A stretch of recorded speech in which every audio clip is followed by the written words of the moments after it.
Bismillahirrahmanirrahim. Alhamdulillahi rabbil alamin wassalatu wassalamu ala rasuli rabbil alamin Nabiyyina Muhammad ibn Abdullah wa ala alihi wa sahbihi wa man walah, amma ba'd. Muslimin dan muslimat, para penonton, para jemaah, Assalamualaikum warahmatullahi wabarakatuh. Alhamdulillah, kita teruskan program Tadabbur Quran, pengajian kitab tafsirul Quran secara ringkasnya. Kita sudah sampai ke surah Al-Fajr. Surah Al-Fajr, juzuk yang ke-30, surah yang ke-89. Surah ini mengandungi 30 ayat. Jadi alhamdulillah dalam siri yang lepas ana sudah baca dari ayat pertama sampai ke ayat yang ke-14. Kita tengok dalam ayat ini Allah SWT tunjukkan kepada kita 3 tamadun besar manusia yang tidak beriman kepada Allah Azza wa Jalla, akhirnya mereka hancur. Tapi kesan-kesan kehebatan mereka masih wujud walaupun tuannya sudah tidak ada. Iaitulah kaum Ad,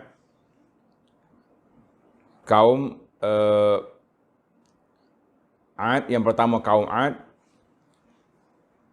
Wa ila Adin akhahum Huda. Nabi dia Nabi Hud, kan. Jadi Hud ni sekarang ni masyhur di sempadan Arab Saudi dengan Yaman, sehingga ada orang pergi beracara di sana, menziarahi kubur Nabi Hud dengan macam-macam acara, ma anzalallahu biha min sultan. Kemudian kita pergi kepada Samud. Allah Ta'ala utuskan kepada mereka Nabi Saleh. Kampung mereka ataupun negara mereka di Madain Saleh sekarang ni Al-Hijr, ataupun disebut dengan nama Wadil Qura, dan sekarang terkenal dengan nama Al-Ula, kawasan pelancongan yang kita kata nak masuk itu perlu kepada adab-adab dalam Islam. Apabila kita nak pergi ke tempat-tempat yang pernah dilaknat, dijatuhkan azab oleh Allah, ditimpa azab oleh Allah Azza wa Jalla bisayhati, dengan tempikan. Kemudian kita pergi kepada wa Fir'aun. Tuan-tuan boleh tengok kesan Fir'aun di mana? Di Mesir, Al-Ahram dan lain-lain. Baik, kita sambung perbincangan kita dalam ayat yang ke-15. Ayat yang ke-15. A'udzu billahi as-sami'il 'alim minasy syaithanir rajim. فَأَمَّا الْإِنسَانُ إِذَا مَا ابْتَلَاهُ رَبُّهُ فَأَكْرَمَهُ وَنَعَّمَهُ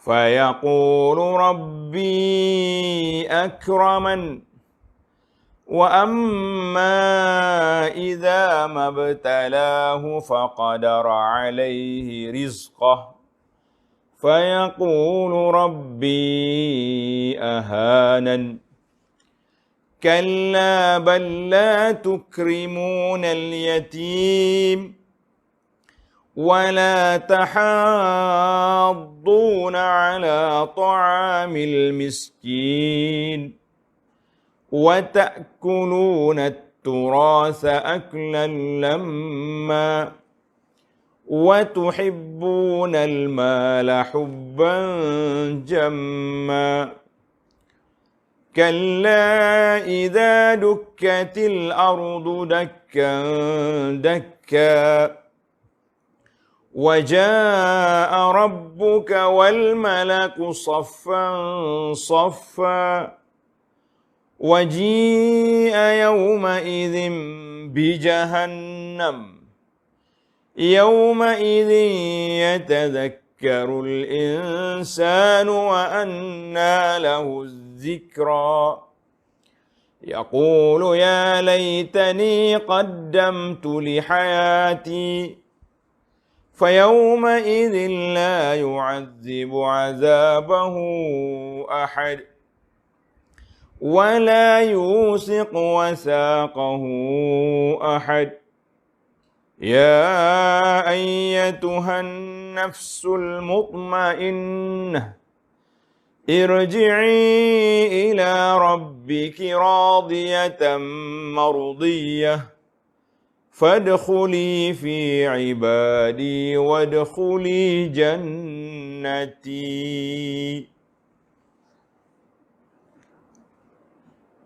Balik semula kepada ayat yang ke-15 dalam surah Al-Fajr. Fa'ammal insan, adapun manusia. Dalam pada itu, manusia tidak menghiraukan balasan akhirat. Kita tengok dah. Oleh kerana penguasa-penguasa besar dunia yang kita sebut tadi, yang hebat-hebat belaka, isu mereka nya isu keduniaan. Jadi, huraian ayat kata, dalam pada itu, manusia tidak menghiraukan balasan akhirat, tak nampak akhirat. Oleh sebab itu, maka kebanyakan manusia apabila diuji oleh Tuhannya, dengan dimuliakan dan dimewahkan hidupnya, dia tidak hendak bersyukur, tetapi terus bersikap takbur. Walaiyazubillah. Ini yang kita takut. Dapat nikmat, takbur. Serta berkata dengan sombongnya, Masya Allah, tabarakallah. Dia kata dengan sombong, angkuh. Apa dia kata?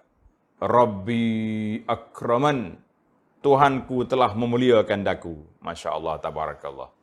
Ini persepsi, anggapan orang-orang yang mendapat kemuliaan atas dunia. Dia ingat kemuliaan itu, kekayaan itu telah direstu, mendapat restu daripada Allah Azza wa Jalla. Para jemaah sekalian, seperti yang anda sebut di awal tadi, kana siyaq anil umamis sabiqah. Maknanya susunan ayat itu sambung dengan cerita umat-umat yang terdahulu. Tak kiralah al-insan di sini sama ada dia kafir ataupun orang mukmin al-asi yang derhaka. Bila Allah Ta'ala beri kesenangan, dia kata inilah kehebatan kita. Dia tak tahu harta dunia itu harta yang Allah Ta'ala nak uji dia. Harta Allah Ta'ala nak uji dia. Dan wa amma iza mabtalahu faqadara alaihi rizqahu faqadara alaihi rizqahu, tengok, fa yaqulu rabbi ahanan. Allahu akbar. Dan sebaliknya apabila ia diuji oleh Tuhannya dengan disempitkan rezekinya, maknanya rezeki dia tidak banyak. Ada, bukan kata tak ada. Sebab Allah janji dah, wa ma min dabbatin fil ardi illa 'ala Allahi rizquha.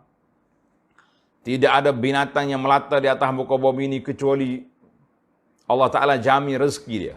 Jangan bimbang. Sama ada banyak ataupun sedikit. Rezeki itu ada, tapi sikit atau banyak. Luah atau sempit. Dua tu yang kita hidup ni. Luah, sempit, banyak ataupun sedikit, maka ia tidak bersabar. Bahkan, ia resah, gelisah, serta merepek. Merepek diterjemah. Merepek dengan katanya, Rabbi ahanan. Tuhanku telah menghinakan daku. Masya Allah, tabarakallah. Itulah persepsi anggapan manusia. Kalau tak dapat benda yang dia nak, dia kata apa? Dia kata Allah hinakan dia. Allah tak sayang dengan saya. Maka kita kena belajar dari sudut makna qada dan qadar, takdir Allah Azza wa Jalla. Takdir Allah Azza wa Jalla. Kerana itu tersebut daripada Ibnu Mas'ud radhiyallahu anhu. Dia kata apa? Innallaha yu'tid dunya man yuhibbu wa man la yuhib. Allah Ta'ala beri, buka pintu dunia ini kepada orang yang dia suka, yang dia sayang, ataupun hak dia tak sayang. Kita jangan nampak. Semua orang Ta'ala nampak beri kemenangan, beri kuasa, beri harta atas dunia ini. Oh, Tuhan sayang tu. Dia telah mendapat restu daripada Allah. Kita kata, la, belum tentu restu. Restu itu apabila kita buat perkara yang diredai oleh Allah Azza wa Jalla.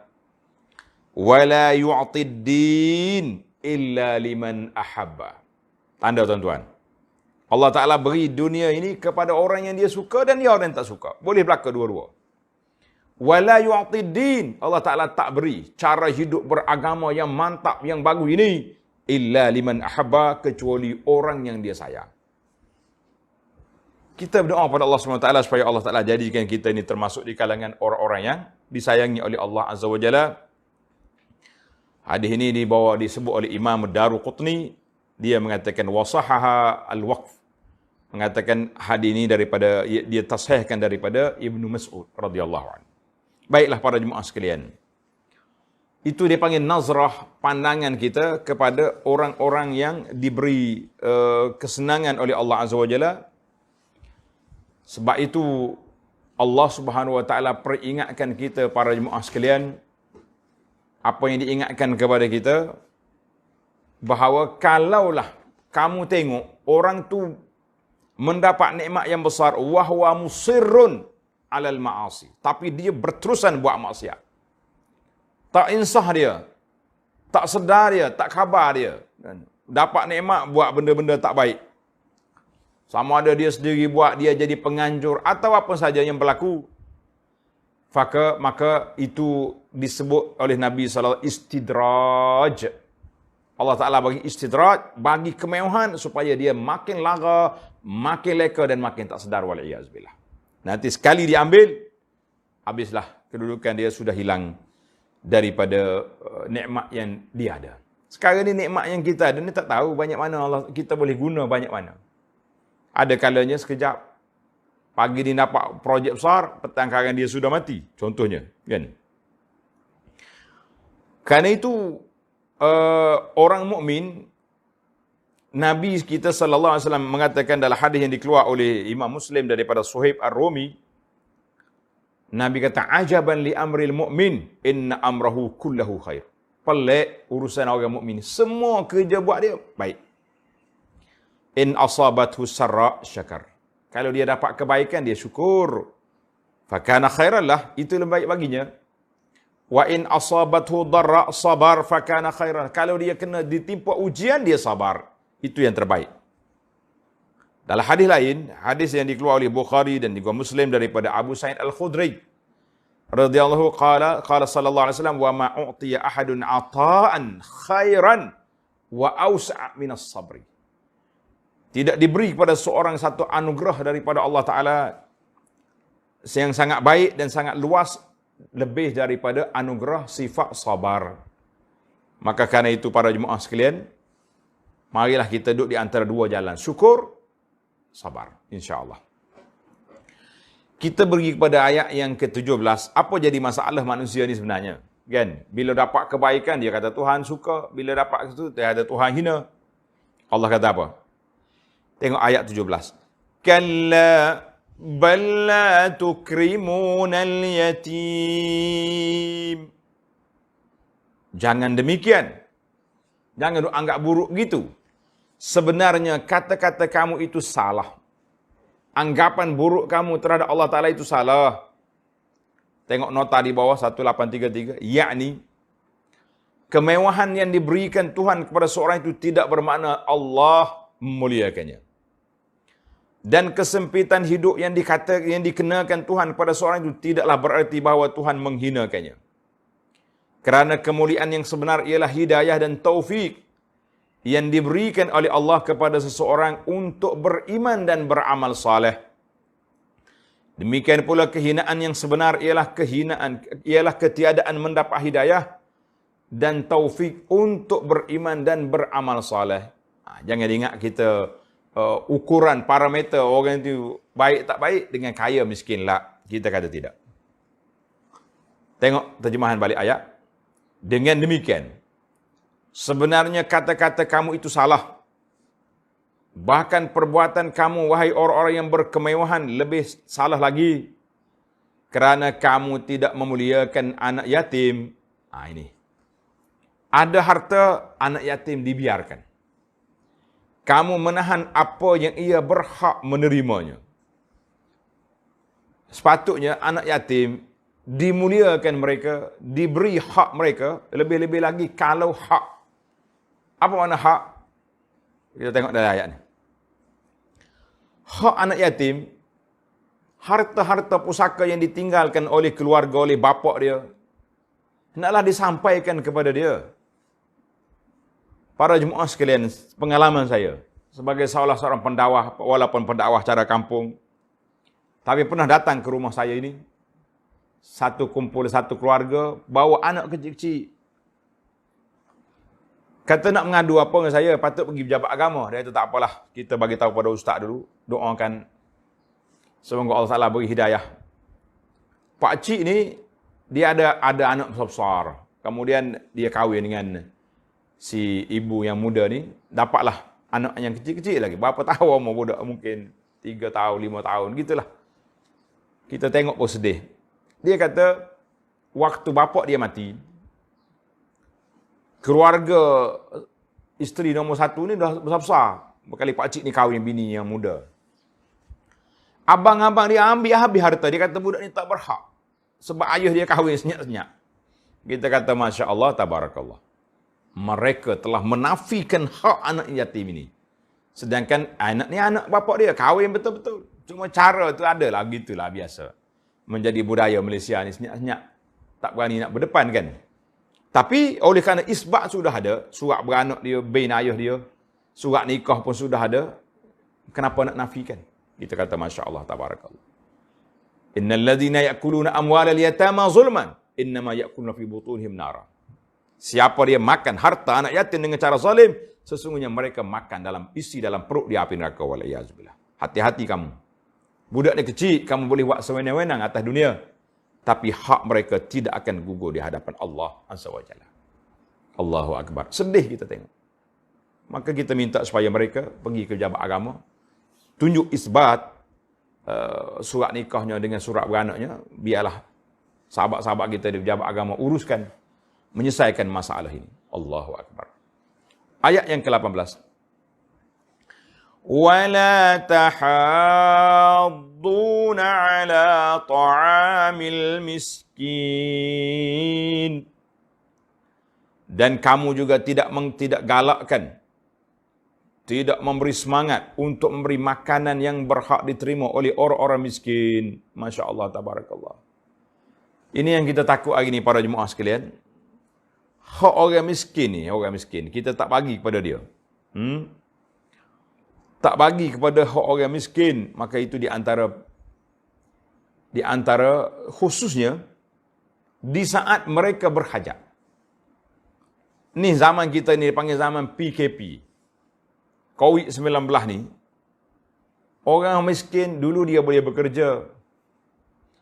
Semalam mana tengok satu kartun. Bagus juga kartun ni, banyak yang bagus, ada yang tak bagus. Dia kata, hendaklah kamu duduk di rumah dan buat kerja di rumah.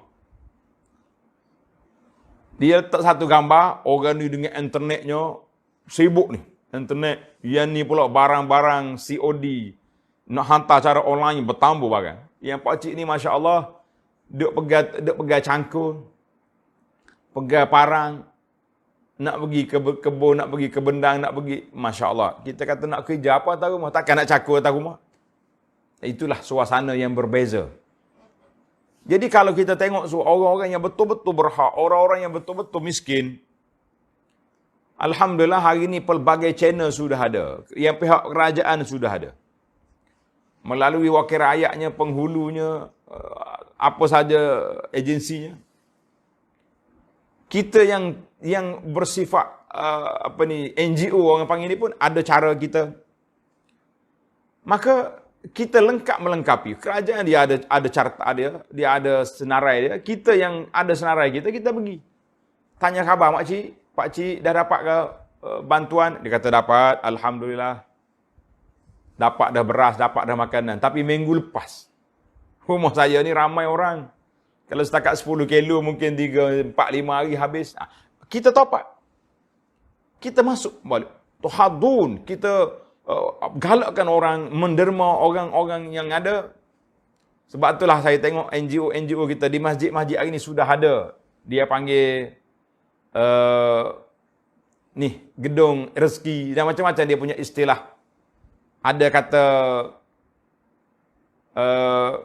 dia buat tempat khas untuk letak makanan, siapa dia perlu boleh ambil. Kita kata jazahumullahu khairan.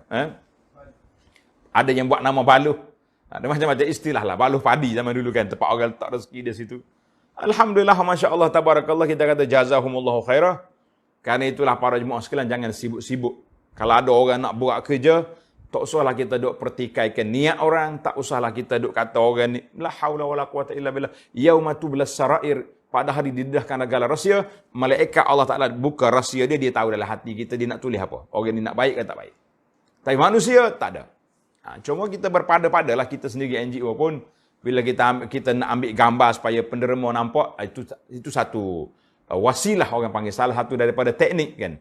Tapi janganlah melampau sangat. Sampai mereka kita tunjuk habis segala gambar yang boleh menimbulkan persepsi buruk kepada pihak lain, maka kita kata kita berhati-hatilah, kita bersederhana. At-tawassut itu mazhab Ahlussunnah, mazhabul i'tidal wat tawassut. Kita la ifrat wala tafrid. Jadi alhamdulillah para jemaah sekalian, di saat manusia yang sangat memerlukan bantuan makanan ini, kita usahakan. Setakat mana yang kita mampu. Kemampuan itu terhad kan masing-masing. Tapi dengan kita bergabung, jadi banyak. Alhamdulillah, itu nikmat. Allahu Akbar. Maka dalam ayat ini kesalahan mereka apa dia? Wala tahadduna ala ta'amil miskin. Tak nak bagi kepada makanan orang-orang miskin. Maka dalam sifat ini, sifat orang yang tak baik ni apa dia? Yang pertama, la yukrimunal yatim. Ni. Kalla bal la tukrimunal yatim. Sifat yang pertama, sifat buruk, orang yang tidak memuliakan anak yatim. Mulia anak yatim ni bukan semestinya kita bagi bakat. Ada anak yatim dia kaya. Anak yatim kaya. Saya pernah jumpa dalam sejarah hidup ni, orang bawa pergi Madinah hari tu. Dia kata ni ustaz, ni anak yatim jutawan. Anak yatim jutawan. Ayah dia jatuh helikopter, mati, tinggal harta yang begitu banyak. Jadi budak tu memiliki harta, jutawan dia. Budak kecil-kecil, kita kata Masya Allah, tabarakallah. Allah yahfazuh. Allah Ta'ala jaga mereka. Nah, maknanya yang pertama sekali, sifat dia tak muliakan anak yatim. Ini bahaya. Saya bergurau sambil-sambil, kalaulah anak yatim tu kecil-kecil, kita nak pergi sentiasa hantar bantuan rumah dia, agak susah juga tak? Bagi ada yang kemampuan, pergi tolong semua sekali. Sekalinya mak anak yatim tu ambil belaka, jadi selesai. Daripada ibu dia sampai anak-anak semuanya dijaga, kita kata itu yang terbaik. Bagi orang yang kemampuan lah, yang tak mampu tu buat sajalah. Jangan marah. Yang kedua, wala yatahaddun. Mereka juga tidak menggalakkan orang beri sumbangan pada anak yatim. Kadang-kadang kita dengki pula dengan anak yatim ni. Masya Allah, tabarakallah.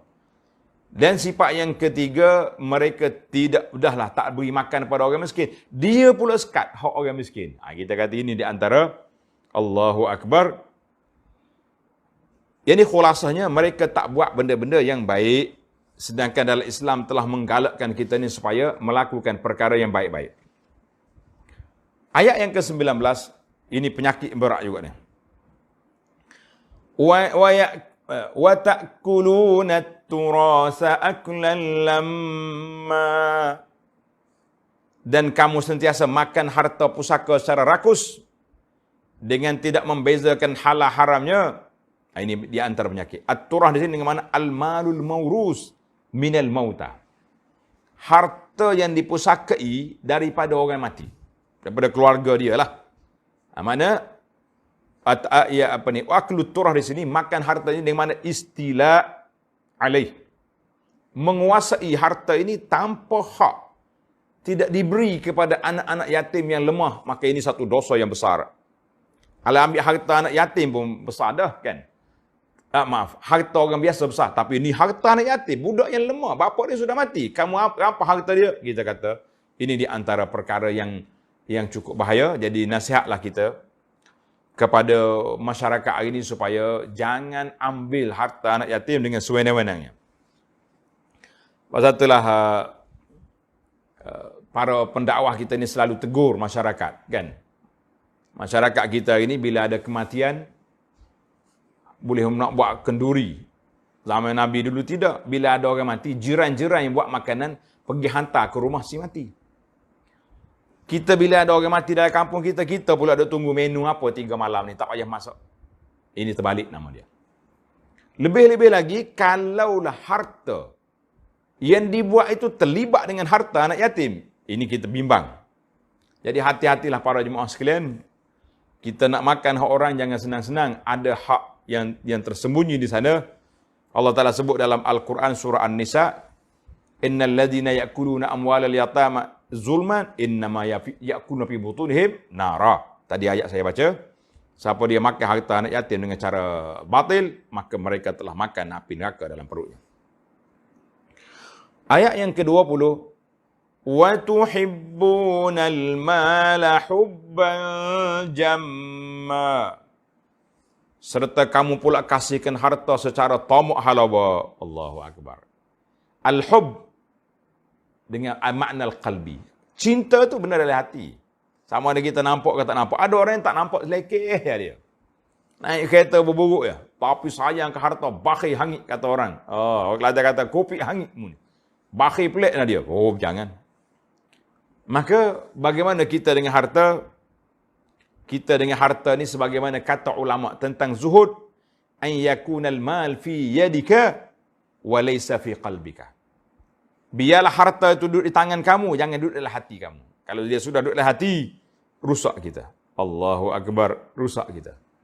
Jadi biarlah kita duduk atas dunia ni tak apa, tak salah. Memiliki harta tak salah, bahkan digalakkan supaya kita infak fisabilillah. Betapa besarnya kelebihan infak di saat orang sangat memerlukan. Tapi yang jadi masalahnya apabila harta itu telah menguasai kita, maka itu yang bermasalah, wal-iyazubillah. Baiklah para jemaah sekalian, kita dengan harta ni sifat zuhud kita kena ada. Sifat apa? Sifat zuhud. Apa makna zuhud? Zuhud tu makna kita tidak letak dunia tu dalam hati. Sayang tu ada sifat manusia, harta benda kita sayang. Tapi maknanya tidak sampai mereka menghalang kita daripada beribadat kepada Allah Ta'ala, menghalang daripada kita nak cari harta yang halal dengan sebab tamak pada dunia, itu rusak. Orang kata bahtera perahu dalam air tak salah, tapi yang masalahnya kalau air masuk dalam perahu, kan? Kita duduk atas dunia, kita memiliki harta, tak salah. Asalkan jalan yang halal. Tapi yang bermasalahnya apabila harta masuk dalam kepala kita, dalam hati kita, itu jadi masalah. Wallahualam. Baiklah para jemaah sekalian, tamaklah kita tentang harta benda, tentang harta anak yatim, penjagaan harta anak yatim yang besar. Kemudian kita pergi kepada keadaan sekali lagi Allah Ta'ala ulang dalam surah ini, iaitu tentang hari kiamat. Ayat 21. Kalla idza dukkatil ardu dakkan dakka. Jangan sekali-kali kamu bersikap demikian, sayang ke harta pelik-pelik, nak infak pun tak boleh, asalkan dapat harta tak kira halal haram, jangan. Sebab apa? Sebenarnya apabila bumi dihancurkan segala yang ada di atasnya dan diratakan serata-ratanya. Kan dalam ayat Quran Tuhan ulang, dakkan dakka. Bukan maksudnya dua kali, tapi maksudnya nak menguatkan at-taukid. Hancur sehancur-hancurnya. Itu maksudnya. Hancur sehancur-hancurnya. Dan kita dah baca dalam ayat-ayat yang lepas, bukit terbang, tanah jadi sama. Dalam hadis kata Allah Ta'ala, kumpul manusia di atas bumi yang warna putih, tak ada lembah, tak ada bukit. Sama aja. Masya Allah, tabarakallah. Ini proses hari kiamat. Bumi diratakan. Apabila selesai persiapan tempat, apa jadi? وَجَاءَ رَبُّكَ وَالْمَلَكُ صَفًّا صَفًّا. Dan perintah Tuhanmu pun datang. Tengok, perintah tu dalam terjemahan ini dalam kurungan. Karena itulah dua tafsir yang berbeza. Dia panggil ulama salah dengan khalah. Kita kena belajar dua-dua. Jangan kita bila belajar yang salah ni, yang tak takwil ni, oh ini bahaya ni. Kita kata kenapa bahaya? Allah Ta'ala sudah hajar kepada kita apabila kita baca tentang ayat-ayat sifat. Kita kena kembar terus dengan ayat laisa kamisli syai'. Tidak ada persamaan Allah Ta'ala dengan makhluk-makhluk, tak ada. Setiap perkara yang berlaku dalam kepala otak kita, bila kita baca sifat Allah, ada benda ni, kita kata, la, laisa kamitslihi syai'. Ni ada setengah orang duk falsafah. Waktu kalau kamu tak takwil sifat Allah Ta'ala, adakah tidak dalam kepala kamu terbayang gitu banyak begini? Kita kata semua bayangan itu tak boleh dikira. Orang-orang yang tak takwil pula pun, orang-orang yang takwil pun, tak ada ke dalam kepala dia terbayang. Dan bila baca benda-benda macam ni, maka bayangan-bayangan itu ada, fi zihni. Tapi kita nafikan dia dengan ayat Quran, laisa kamitslihi syai'. Allah Ta'ala ni tak sama dengan makhluk. Jangan duk mikir. Bila bincang tentang Allah, kita nak fikir tentang kita makhluk, la, kita kata tak mungkin. Maka dalam ayat Quran ni kata, waja'a rabbuka, datang, Allah Ta'ala datang. Dalam terjemahan kita, datang perintah Tuhan kamu. Itu dua cara tafsiran. Ana tak berhurai panjang di sini. Kita bincang dalam bab perbincangan kita tentang akidah kan. Wal malaku saffan saffa, sedang malaikat berbaris-baris siap sedia menjalankan perintah. Masya-Allah tabarakallah. Masya-Allah tabarakallah. Maka al malaikatu yusaffuna, bersaf, berbaris-baris. Nabi kata apa? Allah Ta'ala jadikan kita ni, bumi itu bersih, boleh dijadikan alat bersuci, dan boleh salat atas bumi. Dan Allah jadikan sah salat kita ni, kasufufil malaikah, seperti sah malaikat. Malaikat ni kalau dia beratur, oh Masya Allah, tertib cukup hebat. Kan? Kita tengok tentera beratur, kita tengok pelik dah. Tapi malaikat beratur, tak ada bengkak-bengkok sama sekali. Saffan saffa. Masya Allah, dia panggil saffan saffa. Beratur saf-saf, siap sedia untuk menjalankan tugas. Wa warada, ada riwayat menyebutkan yusaffuna sab'ata sufuf, 7 baris malaikat ni. Wallahu a'lam macam mana. Dikata tengok tafsir Tabari. Waji'a yawma idzin bi jahannam yawma idzin yatadhakkaru al-insanu wa anna lahu dzikra. Serta diperlihatkan pada hari itu akan neraka Jahannam. Allahu Akbar. Neraka Jahannam hari. Jahannam ni nama neraka. Pada itu berapa neraka ada? Tengok tuan-tuan. Dalam hadis Ibnu Mas'ud radhiyallahu anhu yang dikeluarkan oleh Imam Muslim, yu'ta bi jahannam yauma idzin laha 70,000 zimam. Allahu Akbar. Dibawa, ditarik neraka Jahannam pada hari itu. Bagi neraka tu ada 70,000 zimam. Zimam ni tali penarik. Tali untuk nak tarik. Ma'akul li zimamin 70,000 malakan yajurrunaha. Setiap tali itu ada 70,000 malaikat yang menariknya. 70,000 kali dengan 70,000. Banyak berapa ribu? Coba ahli matematik kira. 70,000 zimam. Zimam tu tali penarik. Setiap tali 70,000 malaikat tarik. Berapa ramai malaikat nak tarik? Berapa besar neraka Jahannam, wal'iyazubillah. Allahu Akbar. Hadis ini ada mauquf, ada riwayat marfu', ada mauquf. Maka itu dia kata ada riwayat daripada Ibnu Mas'ud, sama ada mauquf atas dia ataupun marfu'. Allahu Akbar. Hadis ini dalam Muslim, Imam Daruqutni kata rajjahahu al-waqf daripada kata-kata Ibnu Mas'ud. Masya Allah. Jadi neraka tu dibawa, berapa ribu malaikat tarik dia? 70,000 kali 70,000. La haula wala quwata illa billah. Bila tengok neraka, yauma idzin yatadhakkarul insanu wa anna lahu dzikra. Maka pada saat itu, saat tengok neraka tu, manusia akan ingat hendak berlaku baik. Kalau aku jauh dulu. Kalau aku jadi ahli masjid dulu. Kalau aku jaga mulut aku tak mengumpat orang dulu. Kalau aku jaga tangan aku tak mengutuk, tak tulis macam-macam dulu. Kalau aku tak hasad. Anna lahu, Allah kata. Wa anna lahu zikra. Maka bagaimana ingat itu akan berguna lagi kepadanya. Apa faedahnya? Kita duduk di situ. Sudah sampai di akhir kiamat, tak ada lagi guna. Wa anna lahu zikra, peringatan itu sudah tidak bermakna lagi. Allahu Akbar. Kita nak ingat sekarang.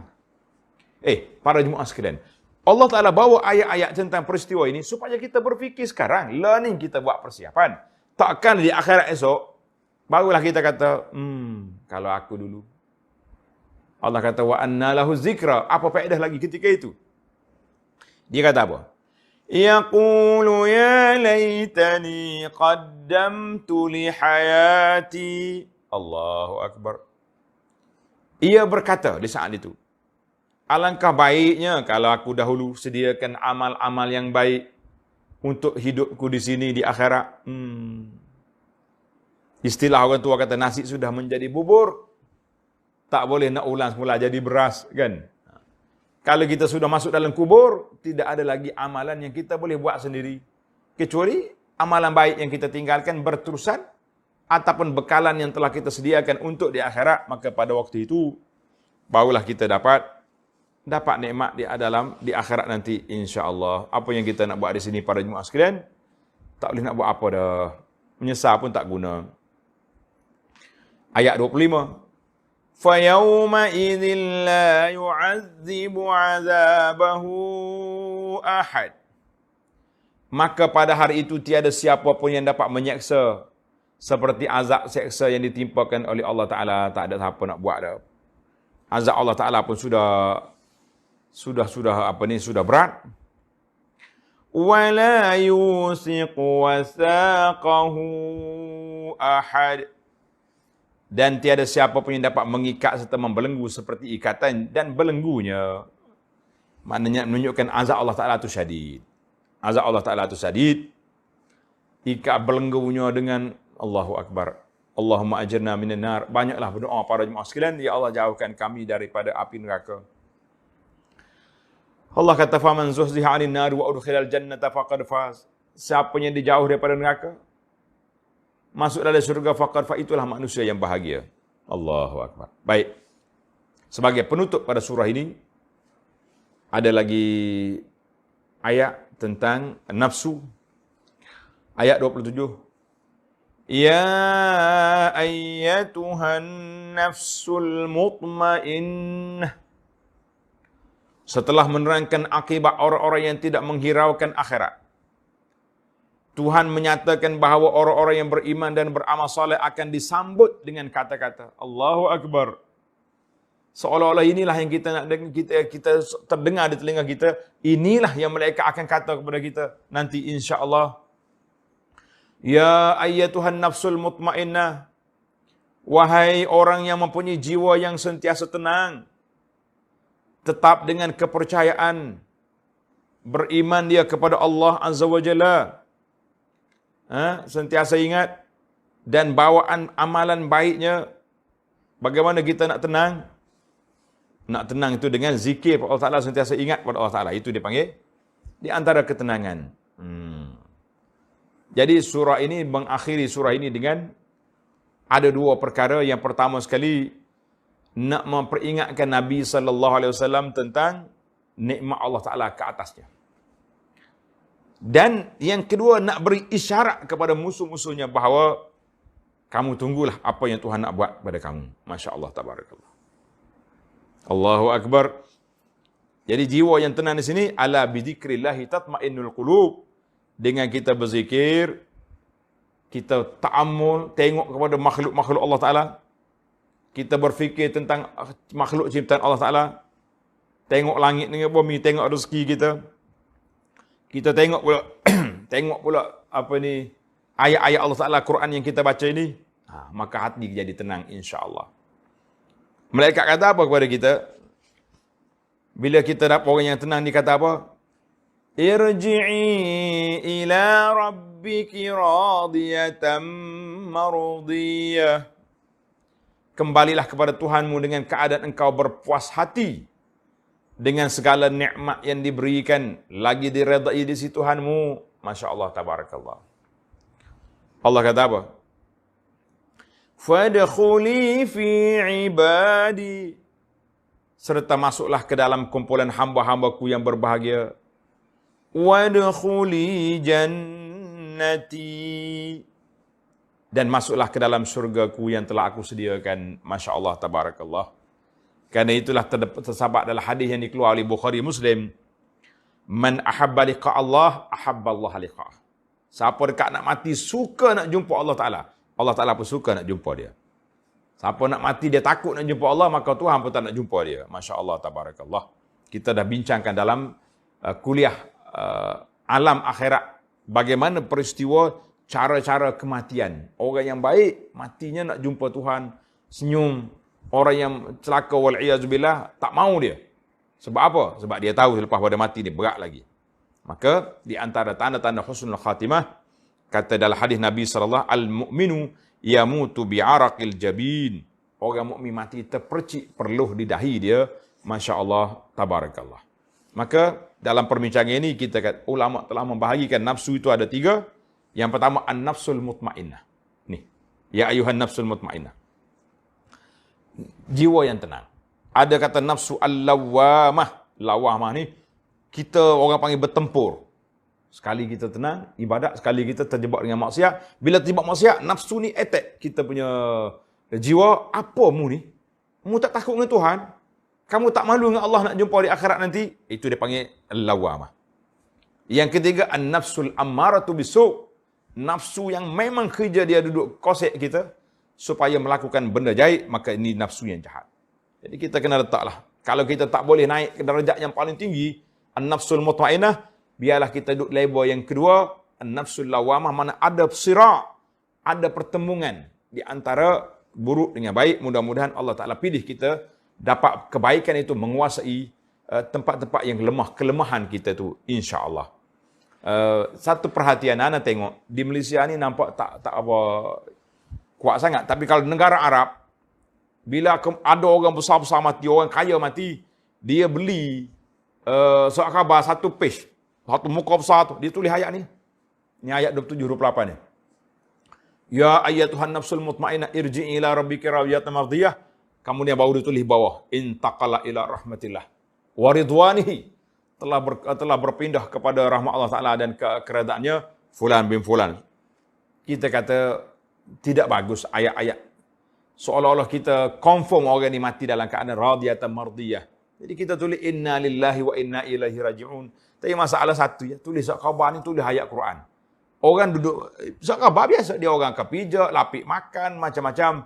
Jadi kita tulis yang baik-baik. Di Malaysia ni kalau orang mati semua tulis Al-Fatihah. Itu pun bukan, tidak ada dalam sunnah. Nabi kita SAW bila dengar orang mati, dia suruh kata Al-Fatihah. Yang ada dalam sunnahnya, bila ada kematian, kita kata inna lillahi wa inna ilaihi raji'un. Allahumma ajurni fi musibati wa akhlifni khairan minhu. Kita kata, kalau kita tengok mayat, kita doa pula. Allahumma rafa' darajatuhu fil mahdiin. Bila kita ziarah orang mati, di antara doa yang dia maksur, kita baca Allahumma rafa' darajatahu fil mahdiin wa akhlifhu fi aqibihi fil ghabirin. Waghfir lana wa lahu ya karim. Doa. Wafsah lahu fi qabrih. Itu doa-doa yang maksur. Alhamdulillah doa ni saya sudah ajar kepada para jemaah melalui terjemahan kitab kita perisai Muslim. Alhamdulillah. InsyaAllah kita akan sambung lagi bincang kita dalam surah Al-Balad. Surah Al-Balad dalam siri yang akan datang. InsyaAllah. Wa sallallahu ala nabiyyina Muhammad wa ala alihi wa sahbihi ajma'in walhamdulillahi rabbil alamin.